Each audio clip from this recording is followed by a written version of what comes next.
안녕하세요 여러분. 오늘은 1031 Exchange에 대해서 이야기를 한번 해보겠습니다. 많은 분들이 1031 Exchange에 대해서 이해를 하고 있지만 어떻게 돌아가는지 잘 몰라요. 그래서 오늘 그거에 대해서 낱낱이 한번 파헤쳐보고 저에 대한 경험도 한번 이야기를 해보겠습니다. 1031 Exchange를 하시려는 분들 아니면 할 것 같은 분들에게 유익한 영상이었으면 좋겠습니다. 그러면은 구독과 좋아요 꼭 눌러주시고 다 함께 같이 보시죠.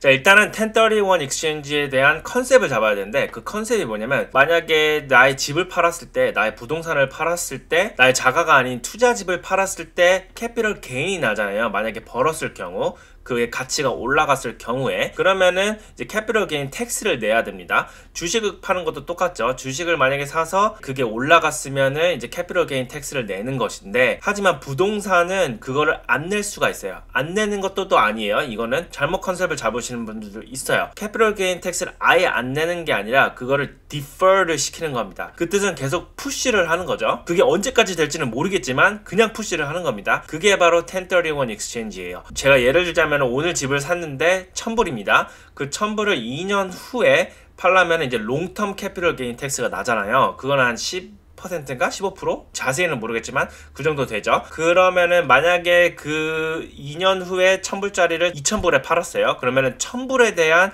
캐피털 게인 텍스를 내야 됩니다. 만약에 이 집을 1년 전에 팔았다 그러면은 short-term capital gain 텍스를 내야 되죠. 1년 전이니까. 일단은 2년 후에 팔았다고 칩시다. 그러면 이제 1000불 정도 캐피털 게인 텍스를 내야 되는데 하지만 이거를 defer 할 수 있는 방법이 있어요. 그건 바로 1031 Exchange라는 제도입니다. 이게 어떻게 해당이 되냐면 제가 지금 2000불에 이 집을 팔았잖아요. 그러면 그 다음 집이 2000불이거나 아니면은 2000불보다 높은 가격에 그 집을 사야 됩니다. 이 밸류가 2000불이거나 아니면 2000불보다 높아야 돼요. 그래야지 이 1031 Exchange에 해당이 됩니다. 그렇게 되면은 이 1000불에 대한 캐피털 게인 텍스를 오늘 당장 안 낼 수가 있어요. 그리고 이거에 대한 크라이테리아가 몇 개가 있는데 그거 한번 같이 보시죠. 그건 바로 45일 180일이 있어요. 이제 1031 Exchange를 하셨을 때 결론적으로 봤을 때는 180일 안에 어느 한 집이나 투자를 해야 됩니다. 이 돈을 가지고. 그리고 이제 이 45일이란 이 날짜는 어떤 집을 살지 어떤 프로퍼티를 살지 아이덴티파이를 해야 돼요. 그 뜻은 바로 컨트랙이 돼야 된다는 뜻이죠. 45일 이내에 이거를 해야 되고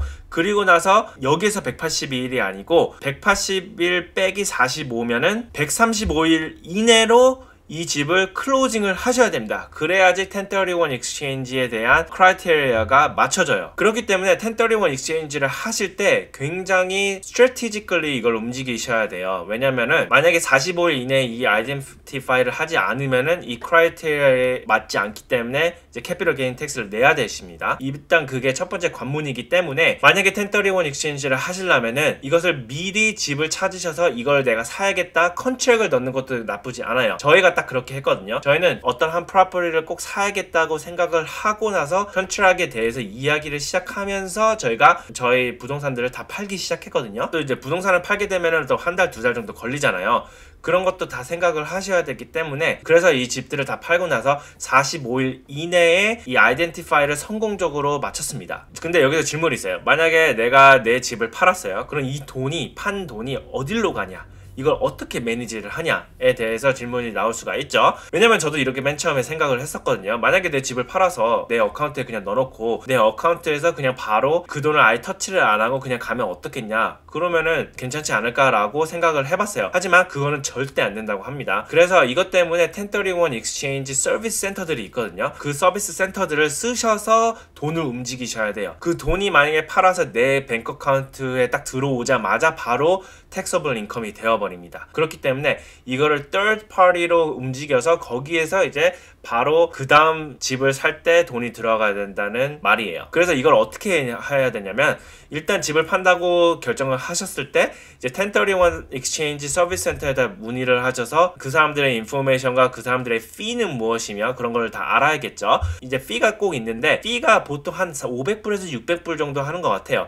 비싼 데는 잘 모르겠어요. 만약 비싸면은 이걸 1031 익스체인지 잘 안 하기 때문에 제가 봤을 때는 그냥 한 500불에서 600불 정도 생각하시면 됩니다. 그 피는 이제 판 돈에서 그 사람들이 갖고 가기 때문에 내 주머니에서 나오는 돈이 하나도 없죠. 그분들한테 이제 나의 변호사랑 같이 일하게 연결을 시켜줘야 돼요. 그렇게 되면 이제 어떻게 되냐면 만약에 내 집을 이제 팔았어요.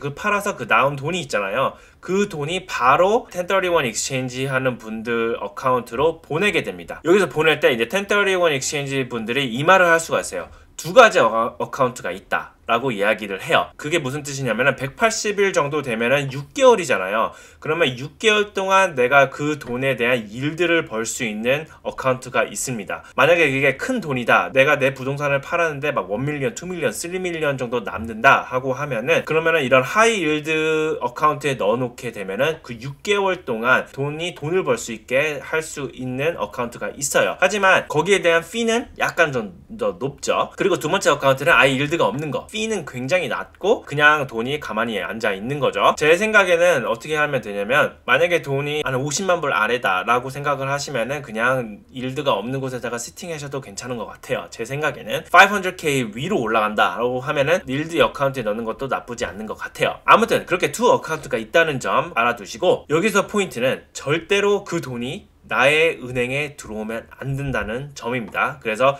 잘 조절을 하셔서 나의 1031 익스체인지 사람들이랑 나의 부동산 변호사랑 잘 연결을 시켜서 그 돈이 나왔을 때 이제 1031 익스체인지로 갈 수 있게끔 잘 연결시키는 것을 추천드립니다. 이제 45일 안에 아이덴티파이를 했어요. 거기서부터 만약에 제가 145일 딱 정확하게 그때 아이덴티파이를 했다고 칩시다. 그러면 이제 135일이 남은 거예요. 그러면 이제 135일 안에 다른 부동산 투자를 꼭 하셔야 됩니다.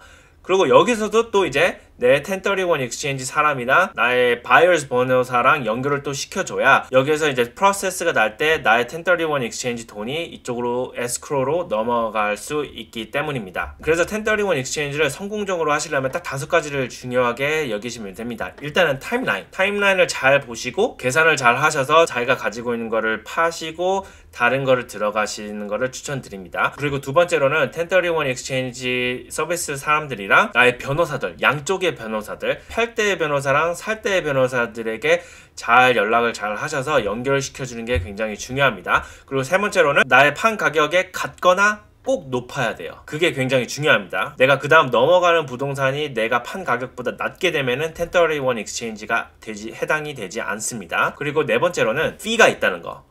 피를 유심히 잘 보셔야 된다는 거 꼭 주의해 주시고요. 그리고 마지막으로는 어카운트가 두 개가 있다. 첫 번째 어카운트는 이제 일드를 받을 수 있는 어카운트. 하지만 이거는 피가 좀 많죠. 두 번째로는 아예 일드가 없고 하지만 피가 굉장히 낮다라는 점이에요. 그래서 여기까지 오늘 1031 익스체인지에 대해서 이야기를 해봤는데 저희 구독자님들이 1031 익스체인지를 하실 때 이 영상을 꼭 참조하시고 1031 익스체인지를 하시길 바랍니다. 그러면은 이 영상이 유익하셨다면 구독과 좋아요 꼭 눌러주시고 다음 시간에 뵐게요.